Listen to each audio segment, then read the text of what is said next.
TV5 is tracking the latest with the COVID vaccine. Tomorrow, Kansas City's vaccine task force will report to the city council. They've been meeting for the last month. KCTV5's Betsy Webster listened to today's discussion. She joins us now live tonight. So, Betsy, what did we learn with this? Well, for one, we learned that the first targeted large-scale vaccination clinic in collaboration with the YMCA was booked solid. A similar clinic that begins tomorrow is also full already. That's 1,170 doses per event. I'm going to send you right up to that gentleman up there. So you take up the second row, okay? The state has been holding huge drive-up events for people in Tier 2, those 65 and older and those with certain medical conditions. Local health departments have been holding smaller mass vaccinations for that tier by appointment.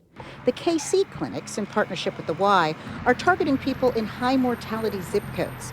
This week, they added another subgroup of Tier 2.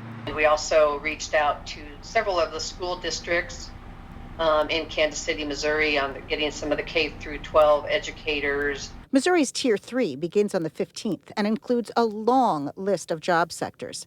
The task force seemed to agree that the education group should come first, but they still need to formalize that with a vote. The 15th is less than 2 weeks away. We'll have to talk about those priorities for the Tier 3.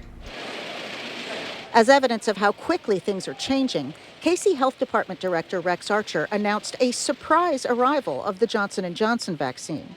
We're given 2,000 of the J&J, and we're not yet sure whether we're supposed to be passing that to somebody else because we didn't order that. He later discovered it was meant to be stored for the National Guard, but he did the math on what KC should be getting.